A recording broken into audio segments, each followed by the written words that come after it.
With the marital home, again, we can do a pre-approval subject to the sale of the marital home. We have the 6 months documented income, and that enables us to kind of let that person move forward.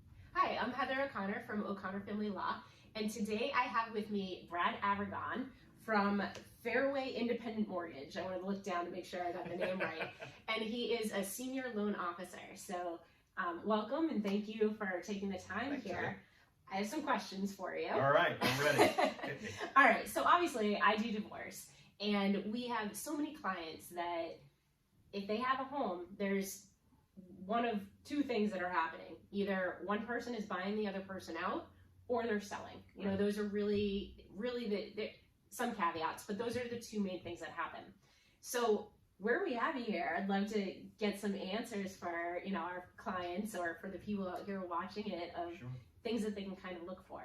So I guess to start, what are some of the things or the biggest problems, I think, what are some of the mistakes people have made in going through either a divorce process or leading up to that has influenced the potential sale or buying another house? That's a great question, Heather, and it's one, and unfortunately, it's not often asked often enough. As I say, not asked often enough. Oftentimes, before people or if they're going through a divorce, sometimes there's a lot of emotions involved, and every once in a while you'll get an "I gotcha," which is one party that may normally be handling some of the finances decides that they're going to kind of get the other party by not paying either the mortgage or not paying a credit card bill or not paying a car payment or whatever the case may be, and that can really mess up somebody's credit. And as much as we can explain to an underwriter, hey, this person was going through a nasty divorce, it doesn't offset the effect that it has.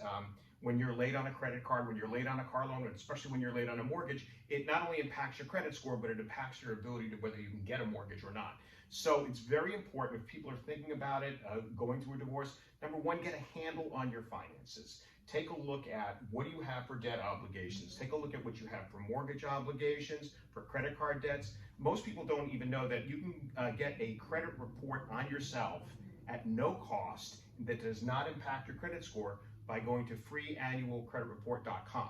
And you can see what's in your name. It doesn't hurt your score. You can see all the credit that's in your name. You can see if it's late. You're entitled to one of these per year from each of the 3 different repositories. So that's one thing that I encourage people to do. Number one, find out what's in your name and from credit obligations.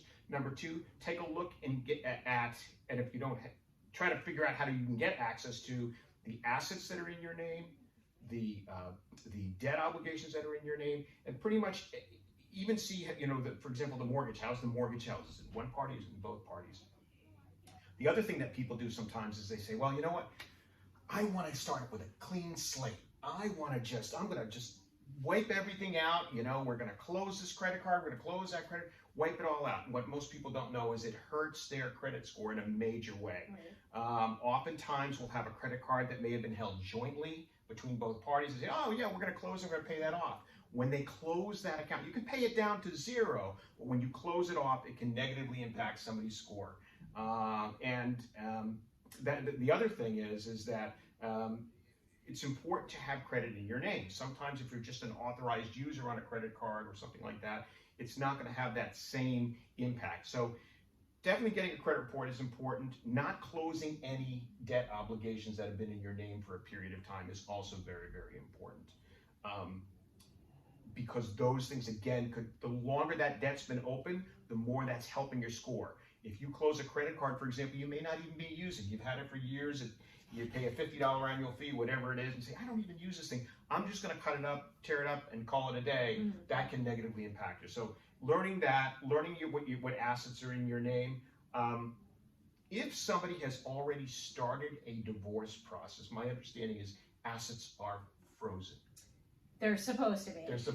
There's nothing officially, so there's an automatic restraining order that upon the divorce being served, it goes into effect. But that doesn't mean anything goes out to banks or, so you still have to keep your eye on it. Can you go into court and recoup things? Yes. Can you hold them in contempt if they're doing things? Yes. but that doesn't necessarily mean they can't if they want to be a jerk. Okay. One of the things that I try to tell folks is really try to get a good handle on your assets. And if it's an amicable situation where you know you're going to be going through a divorce, sometimes you can work it out even prior to divorce that you can get a property, because technically, in my world, there is no legal separation. Even though there's legal separation in your world. In Massachusetts, we'll throw this out here, there is no such thing as legal separation in Massachusetts. People can live apart even if they're married. There's nothing that says they have to live in the same household.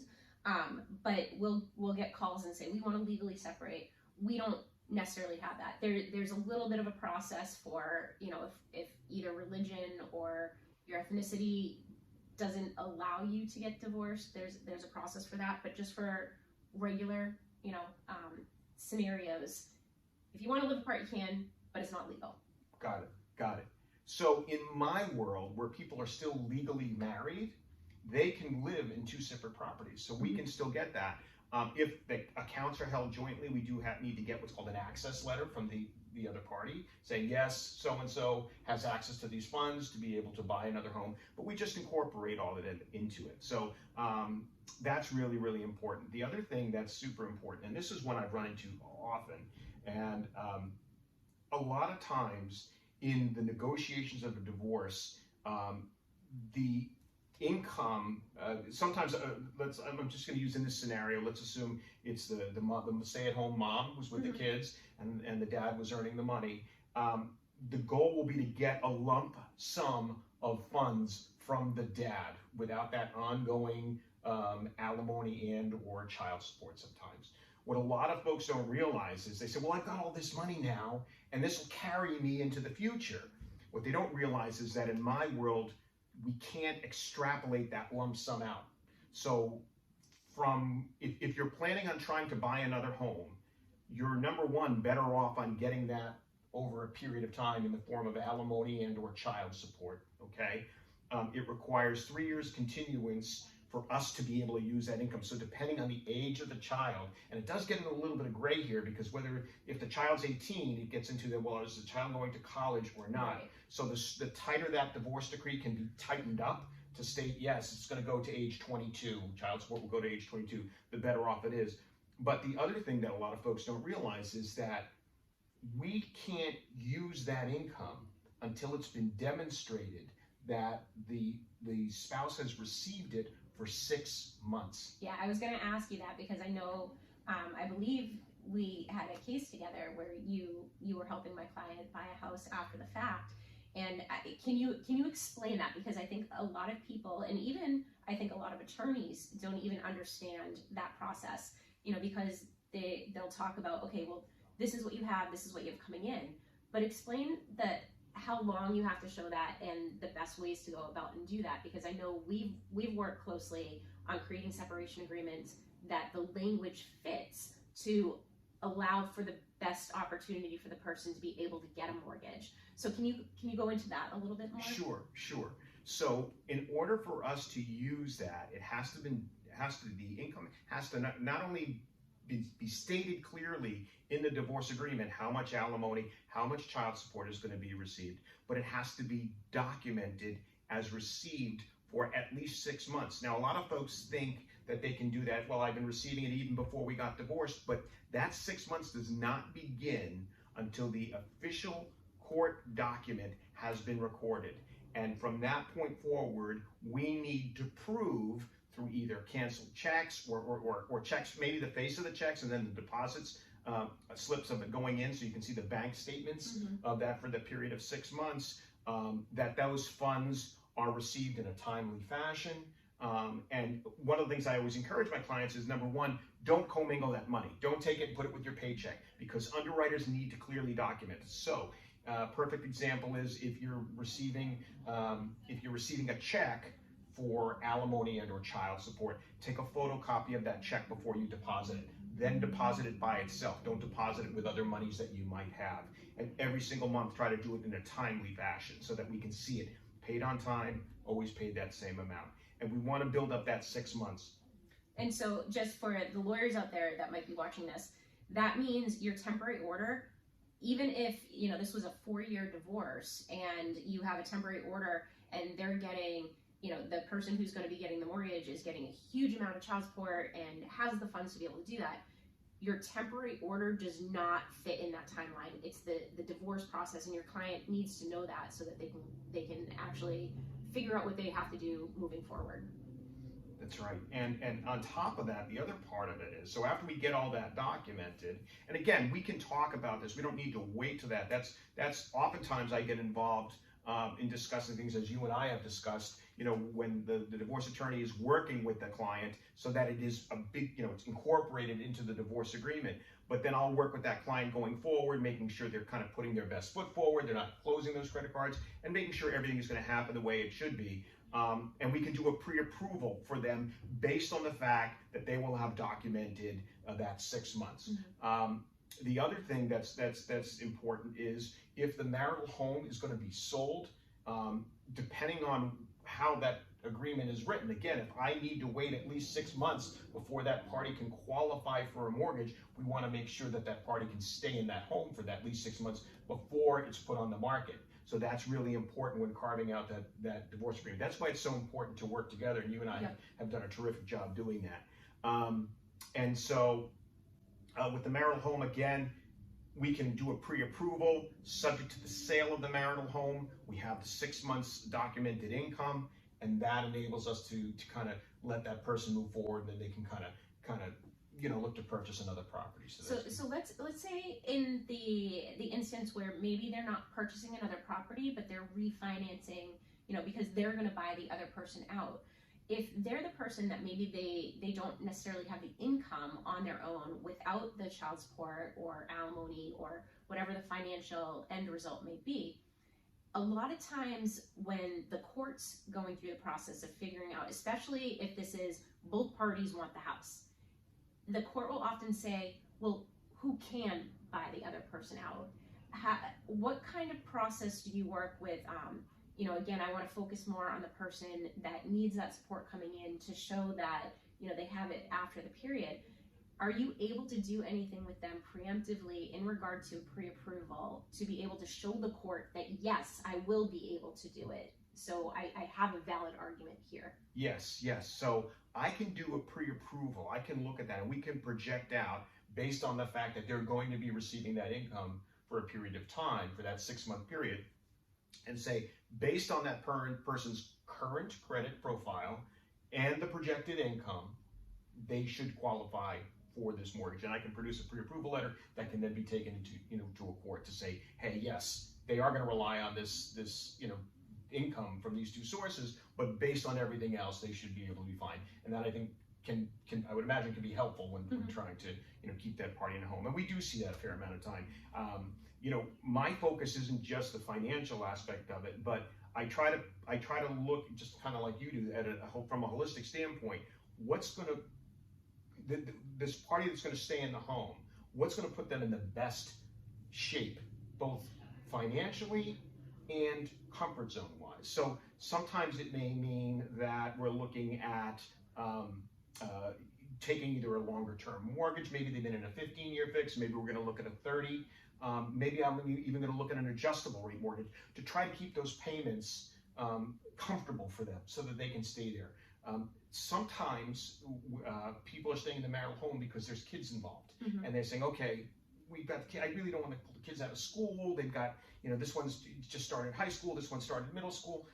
That enables me to do a projection and kind of dig a little bit deeper and say, okay, in a perfect world, how long would you want to stay in this house? Oh, I need to be in this house for 7 years, or I need to be in this house for 10 years. I can look at a product and custom tailor it to their particular situation, okay, based on what their cash flow is going to be from that. The other thing is, if they are working, if they happen to be working, we can incorporate that income in there too and try to figure out what's going to enable them to stay in the home comfortably with the children as long as they need to, with the idea that they can then choose to sell the marital home down the road, or they can refinance at that point if they decide that they want to stay. So there's a lot of different options, and I think that I can't underestimate the importance of looking at the cash flow impact of the situation, right? You've got to look at a combination of what's their monthly income going to be like, and then, as you brought up, the assets, right? If one party is going to buy the other party out, as often happens, there's some equity. So it's not just taking over the existing mortgage. Oftentimes I have to pull some cash out of that to buy out that other party. That's going to impact what that monthly payment is. So it's really important to work with the client and the attorney involved to make sure that the client is best served. And now, have you ever worked with somebody, because I know this has happened for me personally when you're working with a client, and there's, just like divorce, is very emotional, thinking about your house, where maybe your kids have grown up their entire lives, it becomes an emotional thing where you want to keep it to preserve those memories. But there's many situations where the person really financially can't. Can they? Yes. Yeah. But then they're going to be house poor. Yeah. So have you seen that, and what do you do to work with somebody through that process? That's a great question, Heather. And I will tell you that happens often. And so I'm pretty good at wearing two hats. I wear the hat of financial banker, and I wear the hat of psychologist half the time. And I think that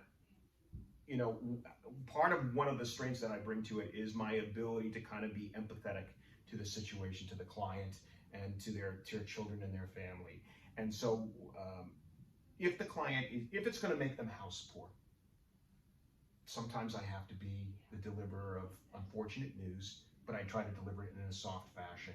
And I'll work with the attorney to try to do that and say, okay, the reality is if you take over this house, it's gonna hurt you.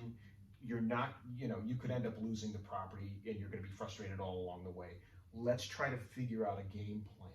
Let's work with your attorney. Let's figure out a game plan so that you can transition into a place where not only you're going to be happier, but you and your children are going to be able to make new memories, and you're going to be able to financially be able to afford this, both short-term and long-term. And let's figure out how we do that.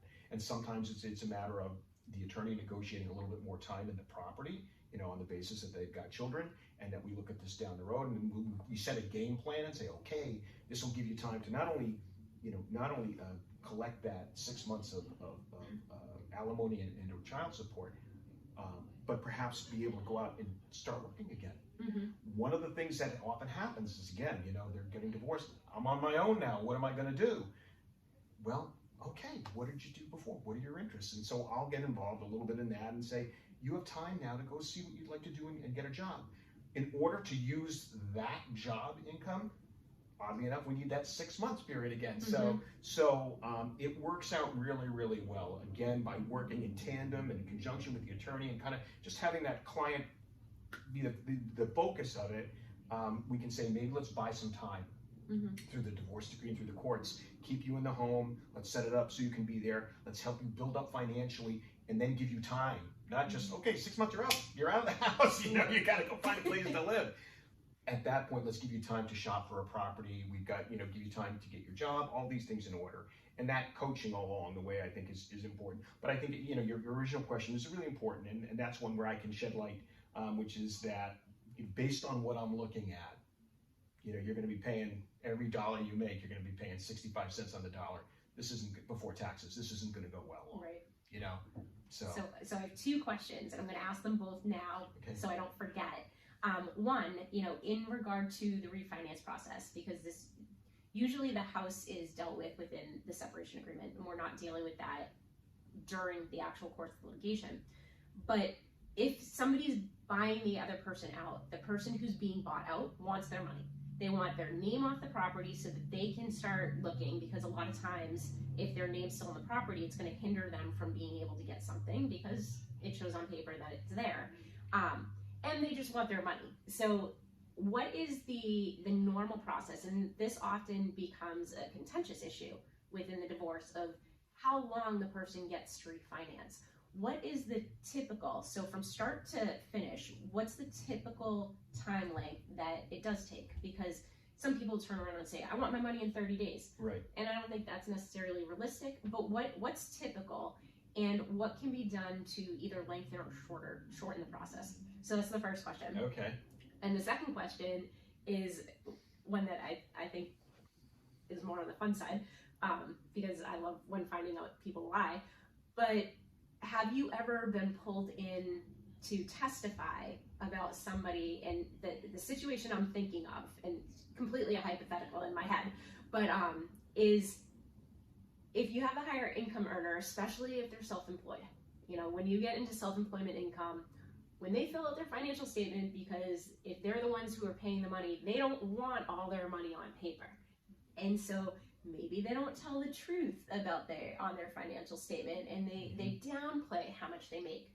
But then they go to apply for that mortgage because now they want a house, and because it's benefiting them, they're saying, oh, I make X amount of dollars, which is much higher. Sure. And as a divorce attorney, one of the things I'm going to be looking for is, what are they telling you versus what they're telling the courts? And do I need to pull you in to testify about what they're telling? Have you ever been in that sort of situation? The truth is, I have. And what's funny is, the file was subpoenaed along with myself. Yeah. So they wanted the documentation. So I was deposed, so to speak, and it was interesting. It was interesting. The good news about it is it's in my world, it's very cut and dry. I know that, you know, as an attorney, you're going to kind of pull what you can, but in my world is what that client put down on the application is what we used. This is the supporting documentation they gave us, and once that file comes in, that's it, right? You have access to all of those financial documents and such. So yeah, I don't know what the attorneys did with it after all, but as I was sitting under the spotlight there, settled. My file came into. But it's funny. It's happened to me a couple of times early in my career. I haven't seen it as much lately, but gladly. But because it's weird, because that was my client, right? That, you know, and so you don't want to say too much or say too little. But fortunately, it's pretty cut and dry. Yeah. This is it. This is the file. This is what they gave us, and was the stated income. Because I think it's a great way to find out if there are hidden accounts, because they'll be listed within that application where if they think they can hide it within the divorce, they might not have disclosed it. But you pull that application and all of a sudden you see there's $100,000 in a bank that they're using to justify the fact that they had the down payment, and you're like, oh, sir, where did that come from? Yeah, absolutely. So that has happened a couple of times.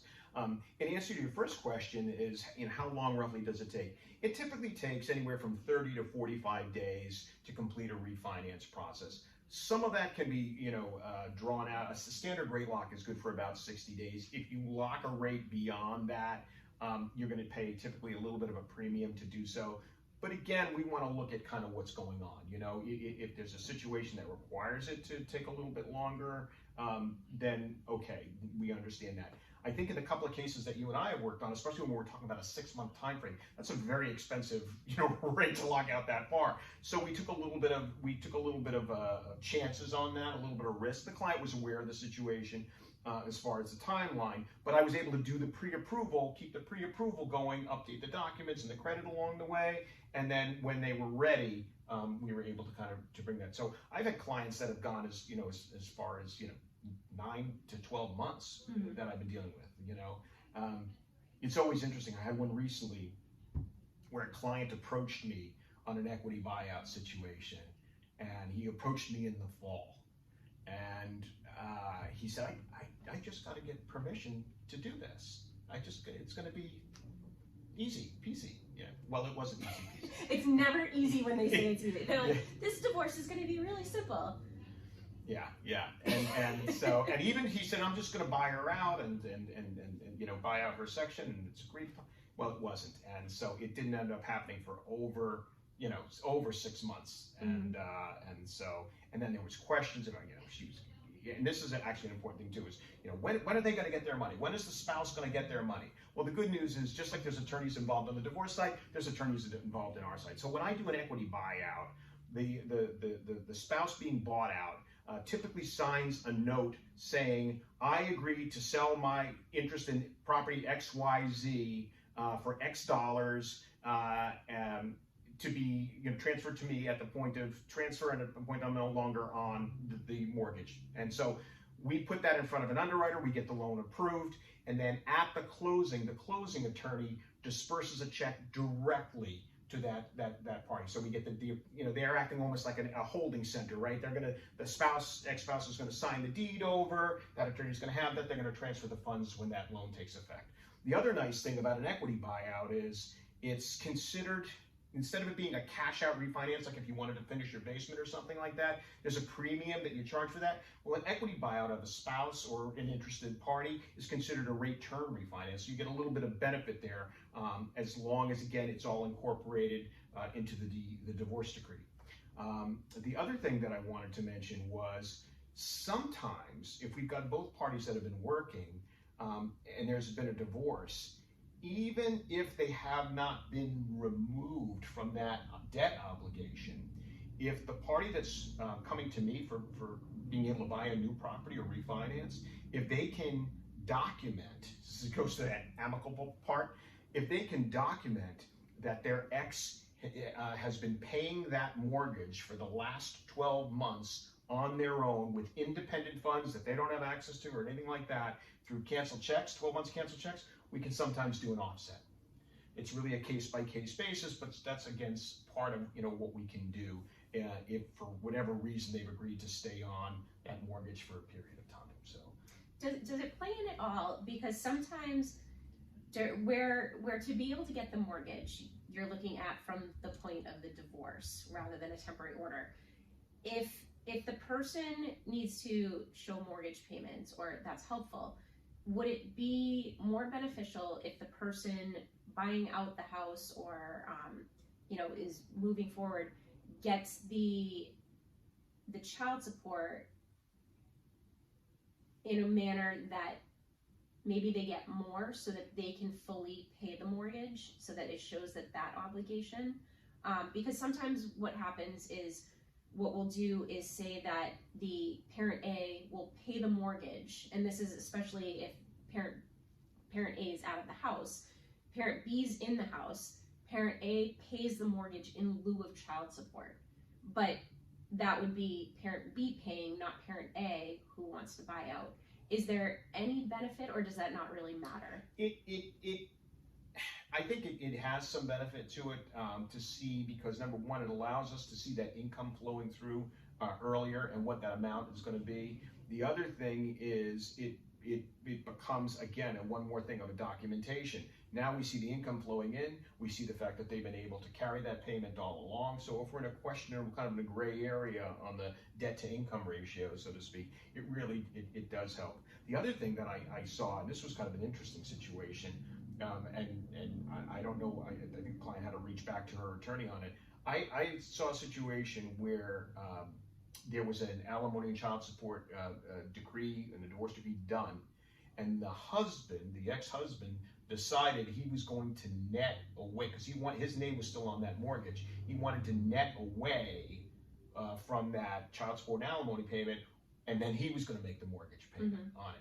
And so we weren't seeing that cash flow, and that was actually harmful, right? Because now we don't see that continuity of that 6 months, and it's in that way and saying, well, yeah, but he's responsible for paying. The other danger is that if he's late, it affects her score. So it becomes a good thing if everything is transparent.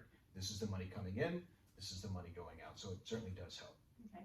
And sometimes when somebody's looking to buy out, or there can sometimes be a discussion about retirement assets, and instead of paying out, they either want to do the buyout through retirement versus a lump sum.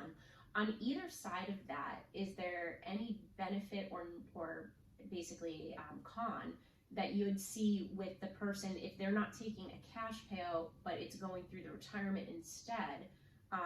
Is there a pro or a con on either side of that? Absolutely, that's a great question, Heather, and I do see that involved, and there's quadros and all these other things that get involved. In our world, in my world, the mortgage world, if someone is receiving their funds in the form of retirement, we cannot use that even as as a liquid asset, number one, until it's received, but number two, they would, incur an income, an IRS penalty on it if they were liquidated. We can't extrapolate that income out over time.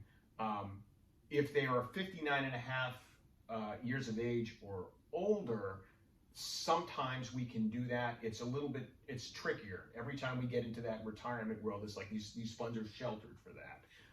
So it's much better if they get it in the form of liquid assets, because it's cut and dry. Mm-hmm. They have full access to those funds. It's not a question of liquidation and things like that. So liquid assets is much more important if you can get it. If they are 59 and a half years of age and they are getting some retirement funds, we'd have to wait till those funds are transferred over. And at that point, we would need an opinion letter from a financial planner or a brokerage firm, whatever, saying, okay, casting this out, this is roughly what it would be. Or they have access to these funds, they can take them out, and they don't have to get the IRS penalty. So it would just be considered income.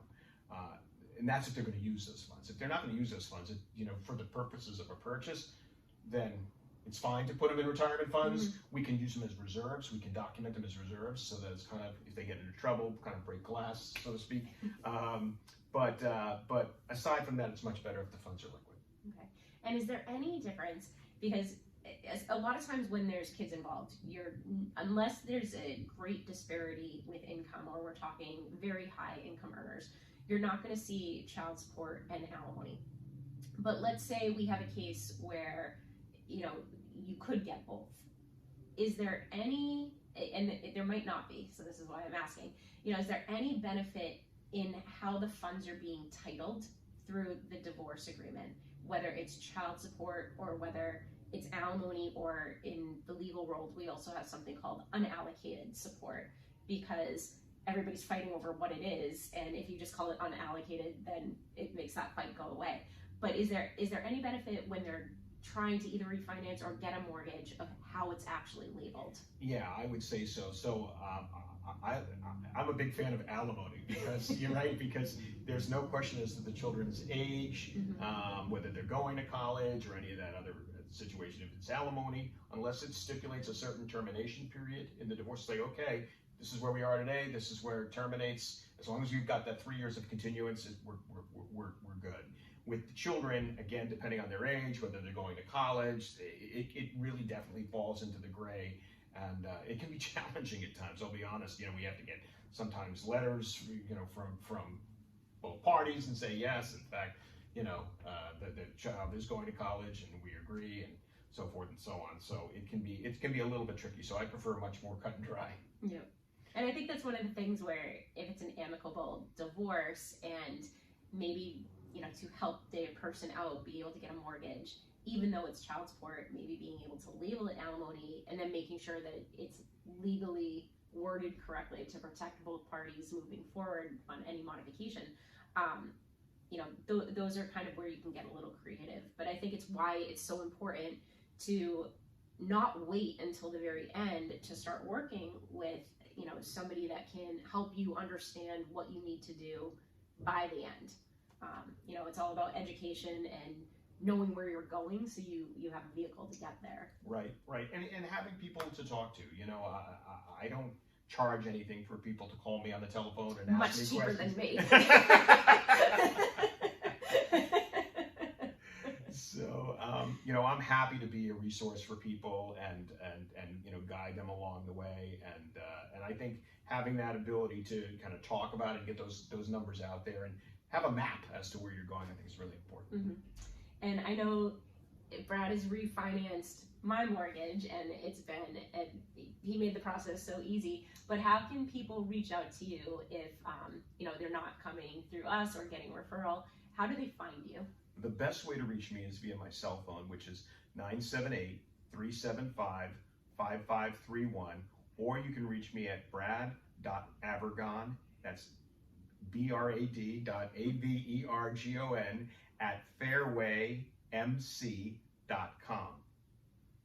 Thank you so much, Brad, for coming in, and I think this was really helpful, if anybody has any questions, please feel free to reach out to him, because he's been an amazing source for us at our firm on making sure that our clients are in the right direction. So Thanks, thank Heather. Thank you. Bye, everybody.